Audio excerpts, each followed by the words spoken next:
Good shot. Down the ground, nice and straight. এক সাইফ হাসান এই লড়াই করলেন, তাকে যোগ্য সঙ্গ দিতে পারলে হয়তো ম্যাচটা জিতেও যেতে পারত বাংলাদেশ দল। এখনো যে সহজ সমীকরণে ফাইনালে খেলতে পারবে টাইগাররা।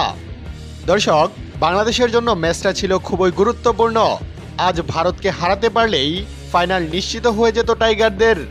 তবে হাই ভোল্টেজ এমন ম্যাচে এদিন আগে ব্যাট করে বাংলাদেশকে 169 রানের চ্যালেঞ্জিং পুঁজি দেয় ভারত। এরপর সেই রান বাংলাদেশ করতে নেমে ক্ষণে ক্ষণে বদল হয়েছে ম্যাচের ভাগ্য। একবার মনে হচ্ছিল বাংলাদেশ জিতবে, আরেকবার মনে হচ্ছিল হয়তো হেরে যাবে।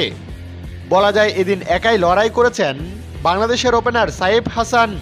ভারতের শক্তিশালী বোলারদের একের পর এক ছক্কা হাঁকান তিনি। তাতে মাত্র 35 বলেই নিজের ব্যক্তিগত হাফ সেঞ্চুরি পূরণ করেন সাইফ হাসান। তবে এদিন সাইফকে কেউ যোগ্য সঙ্গ দিতে পারেননি। তামিম, শামিম, জাকের, রিশাদ সবাই এদিন একে একে ব্যর্থ হয়ে সাজ ঘরে ফিরেছেন। তাতে শেষ পর্যন্ত ভারতের বিপক্ষে অল আউট হয়ে যায় বাংলাদেশ দল। কিন্তু সাইফ খেলেন এদিন অসাধারণ এক লড়াকু ইনিংস।